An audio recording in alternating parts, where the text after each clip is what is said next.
അബ്ദുൽ ഗഫൂറിന്റെ മരണം കൊലപാതകമെന്ന് മന്ത്രവാദത്തിലൂടെ തട്ടിയെടുത്ത സ്വർണം തിരിച്ചു ചോദിച്ചതാണ് കൊലപാതകത്തിന് കാരണമെന്നാണ് കണ്ടെത്തൽ.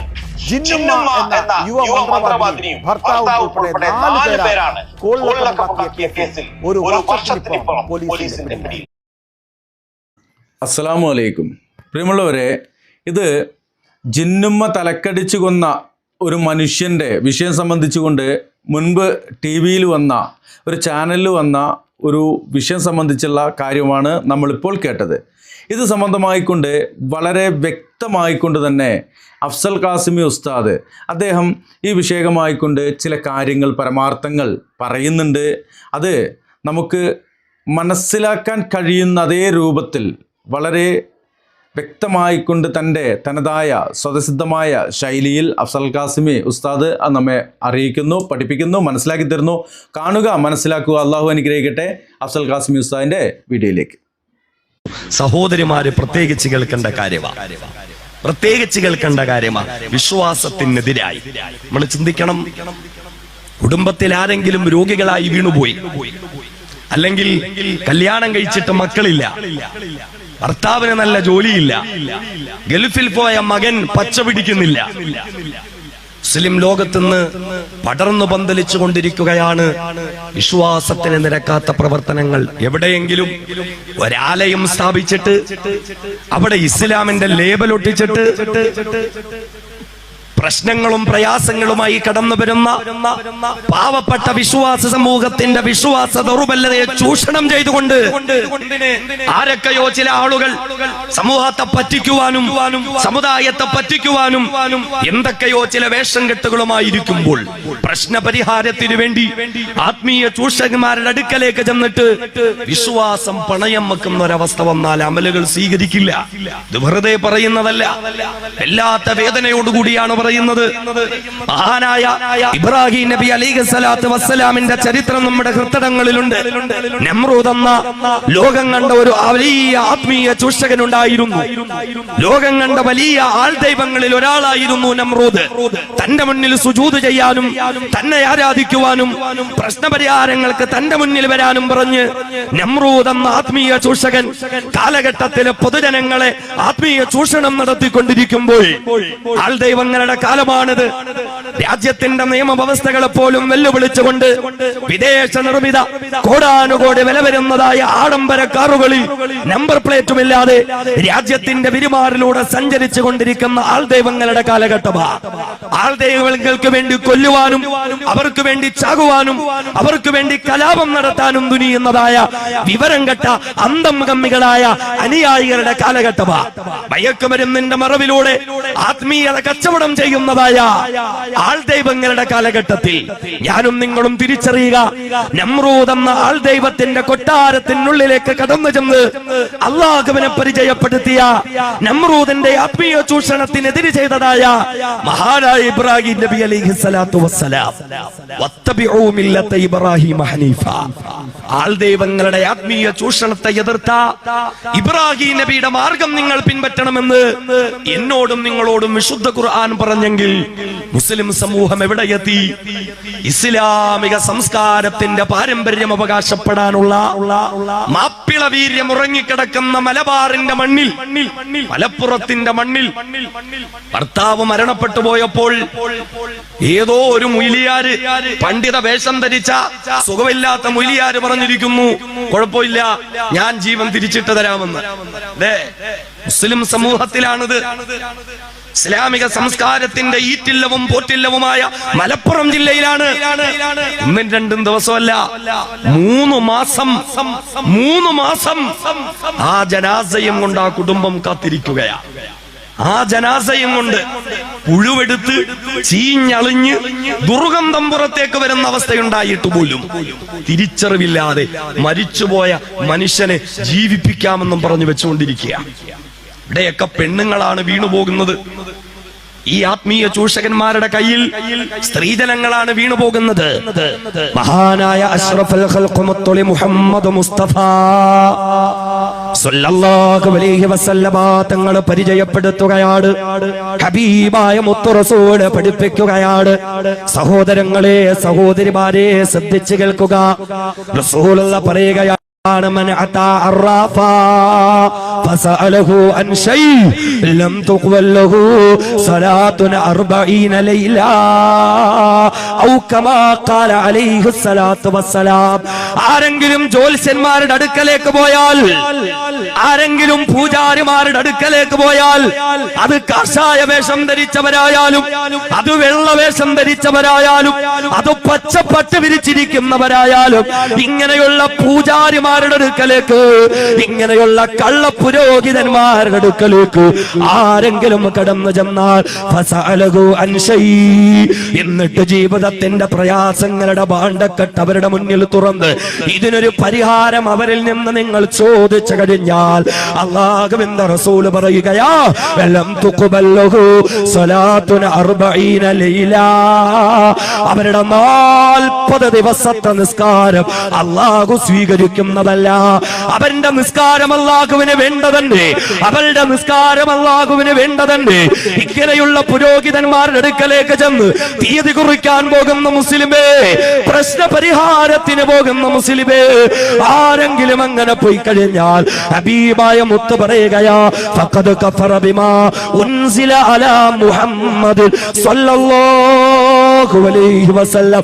ആരെങ്കിലും ഇങ്ങനെയുള്ള വേഷധാരികളുടെ അടുക്കലേക്ക്, കപടന്മാരുടെ അടുക്കലേക്ക് പോയാൽ അല്ലാഹുവിന്റെ റസൂലായ മുഹമ്മദ് മുസ്തഫ സ്വല്ലല്ലാഹു അലൈഹി വസല്ലം തങ്ങളിലേക്ക് അവതരിപ്പിക്കട്ട സർവ്വവിധ നന്മകളെയും നിഷേധിച്ചവരുടെ കൂട്ടത്തിലാണ് അവരെന്ന് പ്രവാനായ പ്രവാചകൻ മുഹമ്മദ് മുസ്തഫ സല്ലല്ലാഹു അലൈഹി വസല്ലം.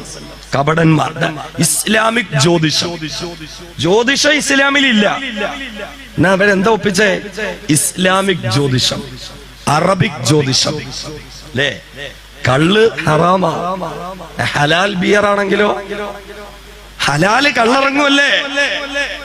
കള്ളുകുപ്പികൾ നിരത്തി വെച്ചിരിക്കുന്ന എന്താ ഇപ്പോ? എത്രയോ നാടുകളിൽ ബാറുകളാണ്, വൈൻ ഷോപ്പുകളാണ്. അതിന്റെ മുമ്പിലും ഹലാൽ സ്റ്റിക്കർ ഉണ്ടാവും. വി സർവ് ഓൺലി ഹലാൽ ചിക്കൻസ്. കള്ളിനോടൊപ്പം കടിക്കാനുള്ള ചിക്കൻ പോലും ഹലാലാകണമെന്ന് വാശി പിടിക്കുന്ന ആളുകളുണ്ടെങ്കിലോ ചിലപ്പോ ടച്ചിങ്സിന് കൂടെ ഉള്ളത് ബിസ്മി ചൊല്ലി അർത്ഥ കോഴിയായിരിക്കണം. അങ്ങനെ വാശിയുള്ള ആളുകളൊക്കെ ഉണ്ടെങ്കിലോ ഹലാല് കള്ളും ഹലാല് ബിയറും ഒക്കെ ഇറങ്ങിയ കാലഘട്ടത്തിൽ ഹലാൽ ജ്യോതിഷം, ഇസ്ലാമിക് ജ്യോതിഷം എന്ത് ഏർപ്പാടാത്? അറബിക് ജ്യോതിഷം. എന്നിട്ട് ഉമ്മത്തിനെ പറ്റിക്കുക. നാം തിരിച്ചറിയേണ്ടത് ഇസ്ലാം അനുവദിച്ച, അനുവദിച്ച ഒരു മന്ത്രിക്കലുണ്ട്. ഒരാൾക്കൊരു രോഗം വന്നു, ശ്വാസം മുട്ട്, ബുദ്ധിമുട്ട് വന്നു, പ്രയാസങ്ങൾ വന്നു, പള്ളിയിൽ ഉസ്താദിന്റെ അടുക്കൽ പോയി, അല്ലെങ്കിൽ ഒരു തങ്ങളുടെ അടുക്കൽ പോയി, അല്ലെങ്കിൽ അറിവുള്ളവരുടെ അടുക്കലേക്ക് പോയി. അവർ നമ്മെ പിടിച്ചിരുത്തി വിശുദ്ധ ഖുർആൻ ഓതി ഊതി തന്നു, അത് തെറ്റല്ല. വെള്ളത്തിൽ നമുക്ക് ഓതി ഊതി തന്നു, അത് തെറ്റല്ല. എന്തെങ്കിലും ദുആക്കൾ പതിവാക്കാൻ പറഞ്ഞു, അത് തെറ്റല്ല. ആരുടെയെങ്കിലും ശരീരത്തിൽ ജിന്നുബാധയുണ്ടായി, ജിന്നുബാധയൊക്കെ ഉണ്ടാവോ? ഉണ്ടാവും. ഹദീസ് കൊണ്ട് തെളിയിക്കപ്പെട്ടതാ. അതിനെ വ്യക്തമായി അറിയുന്ന ഖുർആൻ കൊണ്ട് ചികിത്സിക്കുന്ന പണ്ഡിതന്മാരുടെ അടുക്കലേക്ക് പോയി, അത് തെറ്റല്ല. കണ്ണേറുണ്ടായി, കണ്ണേറിന്റെ പേരുള്ള ചികിത്സ, അതൊന്നുമല്ല നമ്മുടെ ചർച്ച. മറിച്ച് സമുദായത്തെ പറ്റിക്കുന്നവർ, കബഡി നിരത്തുക, കണക്ക് നോക്കുക, കളം വരച്ചിട്ട് ഇങ്ങനെ ഭാവി പ്രവചിക്കുക. അതങ്ങനാണ്, ഇങ്ങനെ റസൂലുള്ളാഹി സ്വല്ലല്ലാഹു അലൈഹി വസല്ലം തങ്ങള് സഹാബാക്കളോട് ഒരിക്കൽ പറഞ്ഞു, ലാ തഅതു കാഹിന, നിങ്ങൾ ആരും ഇങ്ങനെയുള്ളവന്മാരുടെ അടുത്ത് പോവരുത്. സഹോദരിമാര് പ്രത്യേകിച്ച് കേട്ടോളിൻ, ഈ പാവങ്ങളാ വീണു പോകുന്നത്. നിങ്ങൾ ആരും ഇങ്ങനെയുള്ള കപടന്മാരുടെ അടുക്കൽ പോകരുത്. സഹാബാക്കൾ പറഞ്ഞു, നബിയെ അവര് പറയുന്നതൊക്കെ ശരിയാണല്ലോ നബി, നമ്മുടെയൊക്കെ അനുഭവം അതാണല്ലോ. അച്ചിട്ട പോലെ പുള്ളി അന്നേ പറഞ്ഞ ആ കല്യാണം നടത്തണ്ട, പുള്ളി അന്നേ പറഞ്ഞ ആ കടയിൽ കച്ചവടം നടക്കൂല. അതാണല്ലോ, അനുഭവമാണല്ലോ നമ്മുടെ വെളിച്ചം. അപ്പൊ സഹാബത്ത് പറഞ്ഞു, നബിയെ അത് അവര് പറയുന്ന ഉള്ളയാണല്ലോ. റസൂലുള്ളാഹി തങ്ങൾ സഹാബാക്കളോട് ചോദിച്ചു, 2-3 ഹദീസുകൾ ഒന്നിച്ച് ഞാൻ പറയാ. സഹാബത്തിനോട് ചോദിച്ചു, ആകാശത്തിൽ കൊല്ലിയാൻ എറിയുന്നത് നിങ്ങൾ കണ്ടിട്ടുണ്ടോ? നക്ഷത്രം എറിയുന്നത് നിങ്ങൾ കണ്ടിട്ടുണ്ടോ? സഹാബാക്കൾ പറഞ്ഞു, കണ്ടിട്ടുണ്ട് നബിയെ. അങ്ങനെ കണ്ടാൽ നിങ്ങൾ എന്താ അതിനെപ്പറ്റി വിചാരിക്കുന്നത്? ഞങ്ങളുടെ ജാഹിലിയ കാലഘട്ടത്തെ ഞങ്ങൾ പറയുന്നത്, ഏതോ ഒരു വലിയ മഹാൻ എവിടെയോ ജനിച്ചു, ഏതോ ഒരു വലിയ മഹാൻ എവിടെയോ മരിച്ചു, അതുകൊണ്ടാണ് ഈ കൊല്ലിയാൻ അറിഞ്ഞത്. റസൂലുള്ള പറഞ്ഞു, അല്ല, ഒരു മഹാൻ ജനിച്ചതുകൊണ്ടോ മരിച്ചതുകൊണ്ടോ ഒന്നും അല്ല, അത് ശൈത്താനെ മലക്കുകൾ എറിഞ്ഞൂട്ടിക്കുന്നതാ. കാരണം അല്ലാഹു തആല അവന്റെ അർശിലിരുന്നു കൊണ്ട് കാര്യങ്ങൾ തീരുമാനിക്കും. ഈ കാര്യങ്ങൾ തീരുമാനിക്കുമ്പോൾ അർശ് ചുമക്കുന്ന മലക്കുകൾ, സ്വഹീഹായ ഹദീസാണിത്, അർശ് ചുമക്കുന്ന മലക്കുകൾ തസ്ബീഹ് ചൊല്ലും. ഇത് കേട്ടിട്ട് അതിന് താഴെയുള്ള മലക്കുകൾ ചൊല്ലും, ആകാശത്തുള്ള മലക്കുകൾ ചൊല്ലും, അത് കേട്ട് ഭൂമിയിലുള്ള മലക്കുകളും ചൊല്ലും. എന്നിട്ട് ഭൂമിയിലുള്ള മലക്ക് ആകാശത്തുള്ള മലക്കുകളോട് ചോദിക്കും, എന്തിനാ തസ്ബീഹ് ചൊല്ലിയത്? ആ മലക്കുകൾ മുകളിലേക്ക് ചോദിക്കും. ഈ ചോദ്യം അർശ് ചുമക്കുന്ന മലക്കിന്റെ അടുക്കലെത്തും. അപ്പൊ അവര് പറയും, ഇന്ന കുടുംബത്തില് ഇന്ന പയ്യന്റെ കല്യാണം, ആ കല്യാണം നടക്കും, പക്ഷേ ആ കല്യാണം 6 മാസം കഴിയുമ്പോൾ ഒഴിഞ്ഞു പോകും, അതാണ് തീരുമാനിച്ചത്.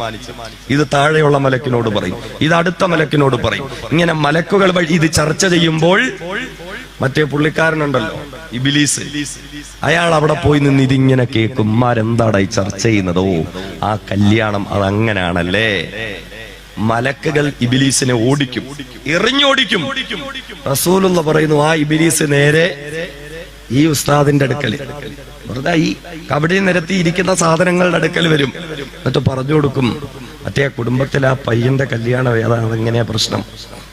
റസൂലുള്ള പറഞ്ഞു, ഇവര് കുറച്ച് കേൾക്കും, എന്നിട്ട് എന്ത് ചെയ്യുന്നറിയോ, ഇവരുടെ അതോടൊപ്പം ഒരു 100 കള്ളവും കൂടി ഇവര് ചേർക്കും, എങ്കിലല്ലേ കാര്യമുള്ളൂ. ഇവരൊരു 100 കള്ളം നമ്മളോടൊപ്പം ചേർക്കും. എന്നിട്ട് നമ്മുടെ മുമ്പിൽ ഇങ്ങനെ പറയും, വലിയ പ്രശ്നമാണ്, അത് വലിയ കുഴപ്പമാണ്, ഒരു 1,00,000 രൂപ നമുക്ക് പരിഹരിച്ചു തരാം. പറ്റിക്കലാണ് സമുദായത്തെ, സമൂഹത്തെ പറ്റിക്കുകയാണിത്. റസൂലുള്ള വ്യക്തമായി അതിന്റെ പൊരുൾ മനസ്സിലാക്കി തന്നു. ഞാൻ ഓർമ്മിപ്പിക്കട്ടെ, അപ്പോഴും ഇസ്ലാം അനുവദിച്ച മന്ത്രവാദത്തെയും മന്ത്രിച്ചൂതലിനെയും അല്ല നമ്മൾ എതിർക്കുന്നത്. ആത്മീയ പാടില്ല. ഹറാമായ മലയിലൂടെ സ്ഥിലയിലൂടെ സമ്പത്തുണ്ടാക്കുന്നവരാണെങ്കിൽ, എത്ര വലിയ ഇബാദത്ത് ചെയ്യുന്നവനായാലും, എത്ര വലിയ സൽക്കർമ്മം ചെയ്യുന്നവനായാലും, എത്ര വലിയ നന്മകളുടെ വക്താവാണെന്ന് പറഞ്ഞാലും അല്ലാഹുവിന്റെ ഹബീബ് പറഞ്ഞു, അത് സ്വീകരിക്കപ്പെടുന്നതല്ല. റസൂലുള്ളാഹി തങ്ങൾ പറയുന്നു, ഇന്നല്ലാഹ ത്വയ്യിബുൻ ലാ യഖ്ബലു ഇല്ലാ ത്വയ്യിബാ. അല്ലാഹു പരിശുദ്ധനാണ്, പടച്ച തമ്പുരാനും പരിശുദ്ധിയെ ഇഷ്ടപ്പെടുന്നവനാണ്. അതുകൊണ്ട് തന്നെ ലാ യഖ്ബലു ഇല്ലാ ത്വയ്യിബാ, പരിശുദ്ധമായതല്ലാതെ അല്ലാഹു സ്വീകരിക്കുന്നതല്ല. അതുകൊണ്ട് നിങ്ങൾക്ക് വിശുദ്ധി കൈവരിക്കാൻ സാധിക്കണം. റസൂലുള്ള പറയുന്നു, ഇന്നല്ലാഹ അമറ ബിഹിൽ മുഅ്മിനീന ഖബാ ബിമാ അമറ ബിഹിൽ മുർസലീൻ. അല്ലാഹുവിന്റെ പ്രവാചകന്മാരോട് എന്താണോ കൽപ്പിച്ചത്, അത് തന്നെ പടച്ചവൻ മുഅ്മിനീങ്ങളോടും കൽപ്പിക്കുകയാ. എന്താ പ്രവാചകന്മാരോടുള്ള പടച്ചവന്റെ കൽപ്പന? യാ അയ്യുഹർ റസൂലു കുലൂ മിനത് ത്വയ്യിബാതി വഅമലൂ സ്വാലിഹാ ഇന്നി ബിമാ തഅമലൂന അലീം. ഏ പ്രവാചകന്മാരെ, നിങ്ങൾ പരിശുദ്ധമായതിനെ ഭക്ഷിക്കുക, എന്നിട്ട് നിങ്ങൾ പുണ്യകർമ്മങ്ങൾ ചെയ്യുക. നിങ്ങൾ ചെയ്യുന്നതെല്ലാം ഞാൻ അറിയുന്നതാണ്. അതേ, നമ്മുടെ ഭക്ഷണം പരിശുദ്ധമായിരിക്കണം, ജീവിതത്തിന്റെ ചുറ്റുപാടുകൾ പരിശുദ്ധമായിരിക്കണം, സാമ്പത്തിക രംഗം പരിശുദ്ധമായിരിക്കണം. സാമ്പത്തിക വിശുദ്ധി കൈവരിക്കപ്പെട്ടിട്ടില്ല എങ്കിൽ നമ്മുടെ നന്മകൾ അല്ലാഹുവിന്റെ മുന്നിൽ തള്ളപ്പെട്ടു പോവുകയാ. ഹബീബായ റസൂൽ സഹാബത്തിന് കഥ പറഞ്ഞു കൊടുക്കുകയാണ്. റസൂലുള്ള കഥ പറഞ്ഞു കൊടുക്കുകയാ. ثم ذكر الرجل يطيل السفر أشغث أغبر يمد يديه إلى السماء.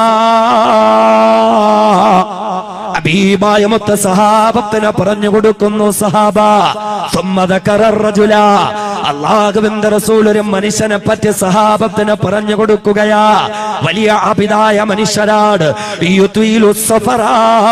അല്ലാഹുവിന്റെ ദീനിന്റെ മാർഗ്ഗത്തില് വിദൂരങ്ങളിലേക്ക് യാത്ര പോകുന്ന മനുഷ്യരാ. ഒരുപാട് നന്മകൾ കിട്ടുന്നതിന് വേണ്ടി അല്ലാഹുവിന്റെ മാർഗ്ഗത്തിൽ ദൂരങ്ങളിലേക്ക് യാത്ര ചെയ്ത് പോകുന്ന മനുഷ്യരാ. ഒരു യാത്രക്കാരന്റെ ദുആ അല്ലാഹു സ്വീകരിക്കുന്ന ദുആ അല്ലേ? യാത്രക്കാരന്റെ പ്രാർത്ഥന തള്ളപ്പെടാത്ത പ്രാർത്ഥനയല്ലേ? അങ്ങനെ സ്വീകാര്യയോഗ്യമായ പ്രാർത്ഥനയ്ക്കുടമയായ നിലയിൽ ആ മനുഷ്യൻ ഇങ്ങനെ വിദൂരങ്ങളിലേക്ക് യാത്ര ചെയ്യുകയാ.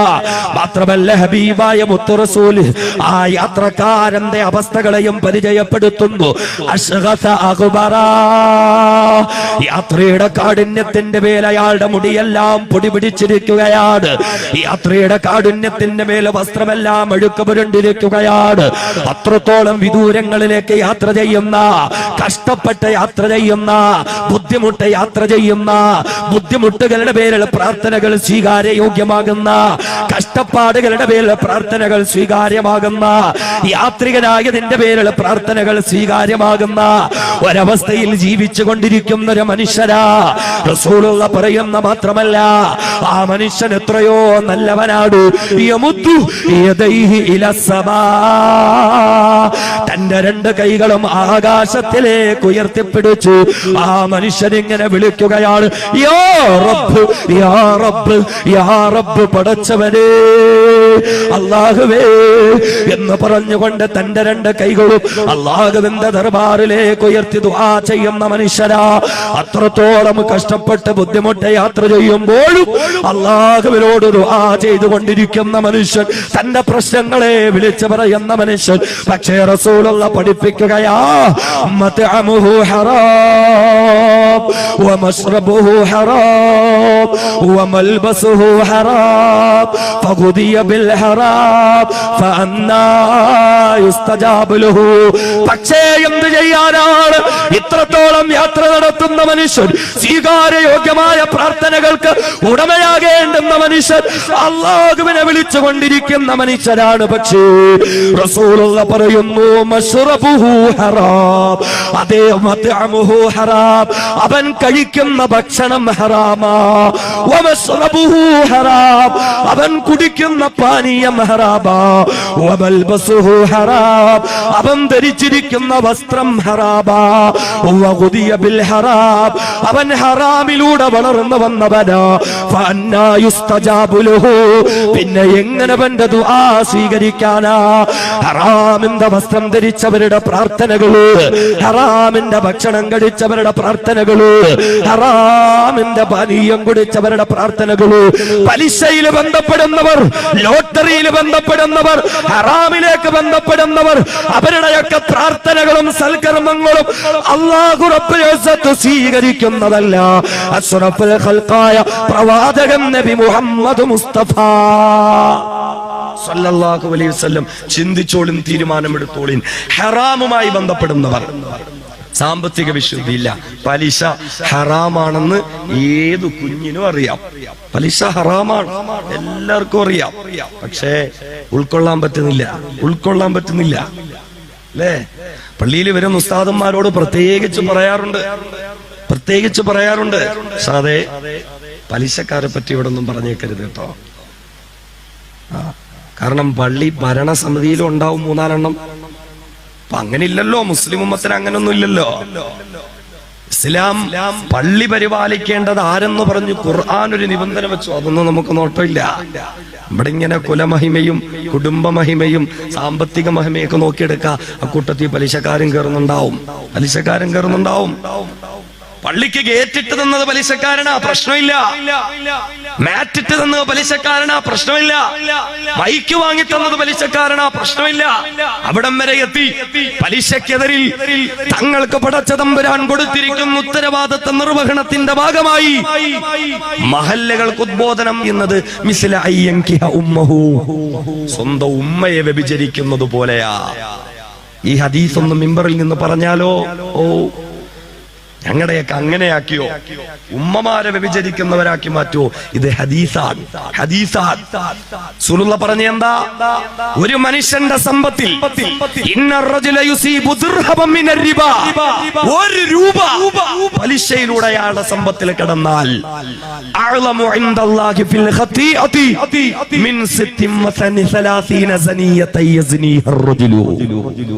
36 തവണ വ്യഭിചാര ബന്ധത്തിൽ ഏർപ്പെട്ട വേശ്യപ്പെണ്ണിനെക്കാളും മോശക്കാരനാണ് 1 രൂപ പലിശയിലൂടെ സമ്പാദിച്ചവനെന്ന് നബി മുഹമ്മദ് മുസ്തഫ സല്ലല്ലാഹു അലൈഹി വസല്ലം.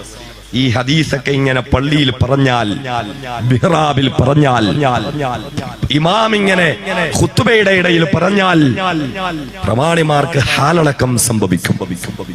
മഹല്ലുകളിൽ കുഴപ്പങ്ങളും പ്രശ്നങ്ങളും ഉണ്ടാവും. പിന്നെ തൊട്ടടുത്ത ആഴ്ച ഉസ്താദ് വേറെ പള്ളി നോക്കിക്കോണം.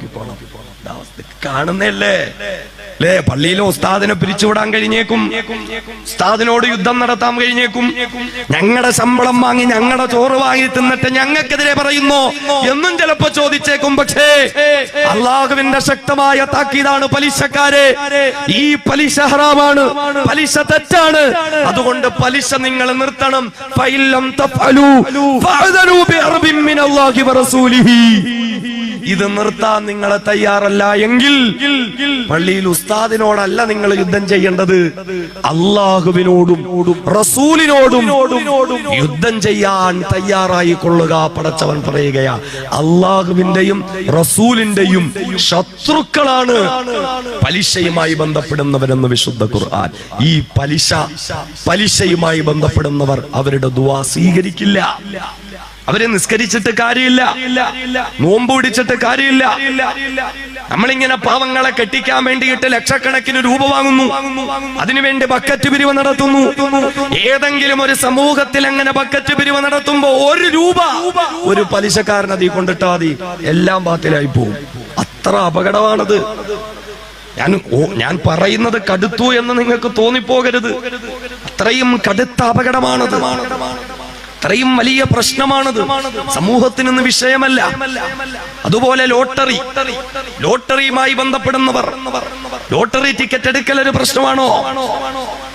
ലോട്ടറി കച്ചവടം നടത്തൽ ഒരു പ്രശ്നമാണോ? ലോട്ടറി ഇപ്പൊ എന്താ ബിസ്മില്ലാ ലോട്ടറി, എന്താ മാഷാ അല്ലാ ലോട്ടറി കാണുന്നില്ലേ? നമ്മള് കൃത്യമായി നിസ്കാരമുള്ളവർ പോലും സുജൂദിലോട്ട് പോകുമ്പോഴായിരിക്കും പോക്കറ്റിരിക്കുന്ന നോട്ടും കെട്ടും എല്ലാം പറന്ന് വീഴുന്നത്. അതോടൊപ്പം ഇങ്ങനെ ഓണം ബമ്പറിന്റെ ടിക്കറ്റും തെറിച്ചങ്ങ് വീഴും. സുജൂദിലായിരിക്കും ഒരൊറ്റ തപ്പാണ്, പടച്ചവനെ 2000-ന്റെ നോട്ട് പോയാലും പ്രശ്നമില്ല, ഓണം ബമ്പർ പോകരുത്. നിസ്കാരമുള്ളവർ പോലും സുബഹി കഴിഞ്ഞ് ദുആ ചെയ്തിട്ട് ഇങ്ങനെ ചായക്കടയിലേക്ക് വന്നിട്ട് ഇങ്ങനെ പേപ്പർ ഓർന്ന് നോക്കുക, എനിക്ക് 10 രൂപയെങ്കിലും കിട്ടിയിട്ടുണ്ടോ? നിസ്കാരമുള്ളവർ പോലും അല്ലാഹുവിന്റെ റസൂൽ സാമ്പത്തിക വിശുദ്ധിയുടെ രംഗങ്ങൾ പരിചയപ്പെടുത്തുകയാണ്. ചൂതാട്ടമാ ലോട്ടറി എന്ന് പറയുന്നത് റസൂലുള്ള പറയുകയാ, മസലുല്ലദീ യൽഅബു ബിന്നറുദി സുമ്മ യഖൂമു ഫയുസല്ലി. ചൂതാട്ടവുമായി ബന്ധപ്പെടുന്നവർ, ലോട്ടറിയുമായി ബന്ധപ്പെടുന്നവർ, എന്നിട്ട് അല്ലാഹുവിന്റെ പള്ളിയിലേക്ക് വന്ന് കൃത്യമായി നിസ്കരിക്കുന്നവർ, ചീട്ട് കളിച്ചിട്ട് പള്ളിയിലേക്ക് വന്ന് നിസ്കരിക്കുന്നവർ, പഞ്ചീസ് കളിച്ചിട്ട് പള്ളിയിലേക്ക് വന്ന് നിസ്കരിക്കുന്നവർ, വാതുവപ്പ് നടത്തിയിട്ട് പള്ളിയിലേക്ക് വന്ന് നിസ്കരിക്കുന്നവർ, ലോട്ടറി എടുത്തിട്ട് ലോട്ടറി കച്ചവടം നടത്തിയിട്ട് പള്ളിയിലേക്ക് വന്ന് നിസ്കരിക്കുന്നവർ, അങ്ങനെയുള്ളവരെ ഇസ്ലാമിക ലോകം കാണുന്നത് എങ്ങനെയാ? സഹാബാക്കൾ പറയുകയാണ്, ഞങ്ങൾക്കിടയിൽ ആരെങ്കിലും അതേ ചൂതാട്ടവുമായി ബന്ധപ്പെട്ടിട്ട് പള്ളിയിലേക്ക് വന്ന് നിസ്കരിക്കുവോ അവർക്ക് ഞങ്ങൾ കൊടുത്തിരുന്ന സ്ഥാനം മസലുല്ലദീ യതവല്ലഹു ബിൽ ഖൈഹി വലഹ്മിൽ ഖിൻസീർ സുമ്മ യഖൂമു ഫയുസല്ലി. അവരെ ഞങ്ങൾ നോക്കിക്കണ്ടത് അവർക്ക് ഞങ്ങൾ കൊടുത്തിരുന്ന സ്ഥാനങ്ങള് എപ്രകാരം ലോകത്തെ ഏറ്റവും നിന്ദവും നികൃഷ്ടവുമായ, ലോകത്തെ ഏറ്റവും വൃത്തികെട്ട ജീവിയായ പന്നിയുണ്ടല്ലോ, ആ പന്നിയുടെ ശരീരത്തിൽ വ്രണങ്ങൾ വന്നിട്ട് ആ പന്നിയുടെ ശരീരത്തിൽ നിന്ന് ആ വ്രണങ്ങളിലൂടെ അതിഭയങ്കരമായ ദുർഗന്ധത്തോടുകൂടി പുറത്തേക്ക് പൊട്ടിയൊലിക്കുന്ന ചലവും ചീഞ്ചലവുമില്ലേ? പന്നിയുടെ ശരീരത്തിൽ നിന്ന് ദുർഗളിക്കുന്നതായ പന്നിയുടെ ഛർദിയില്ലേ? ഇതെല്ലാം എടുത്തിട്ട് തന്റെ മുഖം കഴുകുന്ന ഒരു മനുഷ്യൻ നമ്മുടെ കൂട്ടത്തിലുണ്ടെങ്കിൽ, ഇതുകൊണ്ട് കൈ കഴുകുന്ന, ഇതുകൊണ്ട് തല തടുകുന്ന, ഇതുകൊണ്ട് കാല് കഴുകുന്ന പന്നിയുടെ ചലവും ചീഞ്ചലവും രക്തവും പഴുപ്പും ഛർദിയും കൊണ്ട് വുളൂ ചെയ്യുന്ന ഒരു മനുഷ്യൻ അല്ലാഹുവിന്റെ പള്ളിയിലേക്ക് നിസ്കരിക്കാൻ വന്നാൽ അയാളിൽ നിന്ന് എത്രത്തോളം നമ്മൾ അകന്നു കഴിയും? കഴിയുമോ അതുപോലെയാണ് ചൂതാട്ടവുമായി ബന്ധപ്പെട്ടിട്ട് അള്ളാഹുവിന്റെ പള്ളിയിലേക്ക് വന്ന് നിസ്കരിക്കുന്നവര് ഞങ്ങൾ നോക്കി കണ്ടിരുന്നതെന്ത് അള്ളാഹുവിന്റെ റസൂലിന്റെ പ്രിയപ്പെട്ട സഹാബത്ത് പറയുകയാ. ലോട്ടറി ഒക്കെ എടുത്തിട്ട് പള്ളി വന്ന് നിസ്കരിക്കുന്നത്. ലോട്ടറി എന്ന് പറയുമ്പോ രാവിലെ മലയാള മനോരമ വരുമ്പോ ചുരണ്ടാൻ വേണ്ടി കാത്തിരിക്കുക. ഒരു പട്ടുസാരി എങ്കിലും കിട്ടണം. മാതൃഭൂമി വരുമ്പോഴേ പള്ളി കേൾക്കുന്നതിന് മുമ്പേ വന്ന് ചുരണ്ടാനിരിക്കുക. ഗോൾഡ് കോയിൻ വല്ലതും അടിച്ചിട്ടുണ്ടോ സഹോദരിമാരെ? അതും ഒരു ചൂതാട്ടമാ, അതും ഒരു ചൂതാട്ടമാണ്. ഇതൊക്കെയും ബന്ധപ്പെട്ടിട്ട് നിസ്കാരത്തിനൊരു കുറവില്ല. പള്ളിയിൽ ഇങ്ങനെ വന്ന് കൈകെട്ടി നിസ്കാരത്തിന് കൈകെട്ടി കഴിഞ്ഞപ്പോഴാ പോക്കറ്റിൽ ലോട്ടറി ഉണ്ടെന്ന് ഓർമ്മ വന്നു. ഫാനിന്റെ അടിയില ചിലപ്പോ പറന്നു പോകും. ഇരിക്കുന്ന കൈ പതുക്കെ ഇങ്ങനെ വരാൻ തുടങ്ങും. അല്ലാഹുവേ അല്ലാഹുവേ, തൽക്കാലം എന്നെ ആരും കുറ്റം പറഞ്ഞാലും കുഴപ്പമില്ല, ഈ ലോട്ടറി പോകരുത്. ലോട്ടറി ടിക്കറ്റ്, ലോട്ടറിയുമായി ബന്ധപ്പെട്ടിട്ട് നിസ്കരിക്കുന്നവർ കേട്ടോളിൻ. സഹാബത്ത് പറയാ, അവർക്ക് ഞങ്ങൾ കൊടുത്ത സ്ഥാനം, അവർക്ക് ഞങ്ങൾ കൊടുത്ത സ്ഥാനം എത്രത്തോളം എന്നാൽ പന്നിയുടെ ശരീരത്തിൽ നിന്ന് വരുന്ന ചലവും ചീഞ്ചലവും കൊണ്ട് ഒരാൾ ഒളു ചെയ്തു. നമ്മൾ കണ്ടു അയാൾ അതുകൊണ്ടാ ഒളു ചെയ്യുന്നത്. അയാൾ പള്ളിയിലേക്ക് വന്നു. ആരെങ്കിലും അയാളുടെ അടുക്കലേക്ക് പോവോ? അയാളോടൊന്ന് മിണ്ടാനെങ്കിലും ആരെങ്കിലും പോവോ? അത്രയ്ക്ക് വലിയ തെറ്റാണ് സാമ്പത്തിക വിശുദ്ധിയില്ലായ്മ. സാമ്പത്തിക വിശുദ്ധിയില്ലായ്മ. പണത്തിന് വേണ്ടിയിട്ട് ഒരാൾ ചൂതാട്ടം കളിച്ചാൽ അവൻ പച്ച പന്നി ഇറച്ചി തിന്നവനെ പോലെയാ. വേവിച്ചിട്ട് പോലുമല്ല, പച്ചക്ക് തിന്നവനെ പോലെയാ. എന്നാൽ നിർദി സാമ്പത്തിക നാട്ടമൊന്നും ഇതുവരെ ഇല്ല. ലോട്ടറിയൊക്കെ കുറെ എടുത്തു, പക്ഷെ പൈസയൊന്നും ഇതിനൊന്നും അടിച്ചിട്ടില്ല. എന്നാലും കുഴപ്പമില്ല. അവൻ പന്നിക്കൊഴുപ്പ് കൊണ്ട് എണ്ണയുണ്ടാക്കി അത് ശരീരത്തിൽ പുരട്ടിയവനെ പോലെയാ. എന്തായാലും ഈ പണിന്ന് മാറി നിൽക്കണം, മാറി നിൽക്കണം. അപകടമാണ്, അപകടമാണ്. ലോട്ടറി, ചൂതാട്ടം, കൈക്കൂലി, കൈക്കൂലി. ഇന്ന് ചിലപ്പോ രക്ഷപ്പെടും രാഷ്ട്രീയ പിടിപാടുകൊണ്ട്. MLA, MP എല്ലാം എഴുതി തള്ളിയേക്കാം. പക്ഷേ അല്ലാഹുവിന്റെ ദർബാറിൽ കൈക്കൂലിക്കാർ വന്നു കഴിയുമ്പോൾ റസൂലുള്ളാഹി സ്വല്ലല്ലാഹു അലൈഹി വസല്ലം പറയുന്നു, പടച്ചവൻ അവരെ പിടിച്ചു നിർത്തും. ശുദ്ധത്തി യസാറുഹു ഇലാ യമീനിഹി, അവന്റെ ഇടത് കൈ വലത് കൈയിലേക്ക് കൂട്ടിക്കെട്ടിയിട്ട് സുമ്മറുമിയ ഇലാ ജഹന്നം, നരകത്തിലേക്ക് വലിച്ചെറിയും പടച്ചവൻ. ഫലം യബ്ലുഗു ഖറഹാ 500 ആം, 500 വർഷം കഴിഞ്ഞാലും ആ കൈക്കൂലിക്കാരന്റെ നരകം, ആ നരകത്തിന്റെ വലിപ്പം തീരുന്നില്ല എന്ന് മുത്തളി മുഹമ്മദ് മുസ്തഫ സല്ലല്ലാഹു അലൈഹി വസല്ലം. അഴിമതി, പണമൊക്കെ എന്റെ കയ്യിലല്ലേ, കുറച്ചെടുത്താലും കുഴപ്പമില്ല, അതിങ്ങനെ കണക്കിൽ അവിടെ എഴുതി ചേർത്തേക്കാം. ആരറിയാൻ, ആരറിയാൻ? 10 കോടിയുടെ കാര്യമല്ലേ, അതിൽ നിന്നൊരു 50 ലക്ഷം എടുത്ത് ആരറിയാൻ? ആരും അറിയില്ല. പക്ഷെ അള്ളാഹ് അറിയുന്നുണ്ട്, അള്ളാഹ് അറിയുന്നുണ്ട്. ഈ വഞ്ചിച്ചെടുത്ത സമ്പത്തുമായി നാളെ അള്ളാഹുവിന്റെ കോടതിയിൽ നിന്നെ ഹാജരാക്കും. ജനങ്ങളുടെ മുന്നിൽ വെച്ച് നിന്നെ ഇളിഭ്യനാക്കും, നിന്ദ്യനാക്കും.